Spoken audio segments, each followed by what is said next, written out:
ناجائز منافع خوری سے ایسے بچ کے چلتے ہیں وہ جیسے آپ نے انگارے پیچھے پڑے اور آپ ان میں انگاروں جلے ہوئے انگاروں سے بچ کے چل رہے ہیں، اور ان کے گھر میں نہ دوائیاں ہیں، نہ بیماریاں ہیں، نہ آفتیں، نہ مصیبتیں. ہاں پریشانیاں آتی ہیں، بیوی بھی کہہ دیتی ہے جی خرچے پورے نہیں ہوتے، بچے بھی کہہ دیتے ہیں ہماری خواہش پوری نہیں ہو رہی. تو یار یہ چھوٹی موٹی پریشانیاں، چھوٹے موٹے مسئلے مسائل، تو آخر آپ نے جنت میں جانے کی قیمت نہیں ادا کرنی.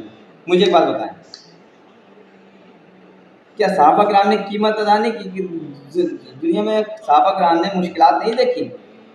حضرت بلال کی جب ایک دفعہ قمیض اٹھی اور حضرت عمر بن خطاب نے شاید دیکھا تو انہوں نے کہا بلال تمہاری کمر میں تو ہڈیاں نظر آ رہی ہیں. تو حضرت بلال نے کہا جی بس کفر نے مجھ پہ اتنا ظلم ڈھائے کہ وہ جب میں انگاروں پہ لٹایا جاتا تھا تو جو انگارے تھے وہ میری کمر کی، میری گوشت کے میں سے جو نکلتا خون تھا اس سے ٹھنڈے ہوتے تھے، اور میری ہڈیاں ایسی باہر نکلی کہ آج تک گوشت آیا ہی نہیں.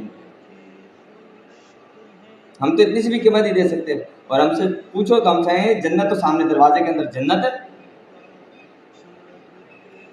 اور اللہ اگر کوئی اس دھوکے میں ہے نا کہ اس کا پیسہ اس کو عزت دلا دے گا، اس کی یہ ناجائز کمائیوں پہ کیے ہوئے حج، عمرے، زکوٰۃ، صدقہ خیرات، قبرستانوں کو زمین لے دینا، مسجدیں بنا دینا،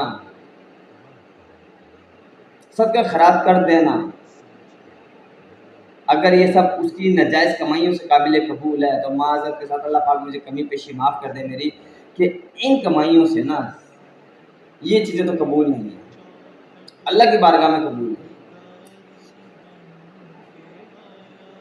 ایک موقع پیدا کہ نبی نے کہا کہ یہ گناہ گار ہے، یہ نماز پڑھنی شروع کرے گا اس کے سارے گناہ ختم ہو جائیں گے، یہ سیدھے رستے پر آ جائے گا.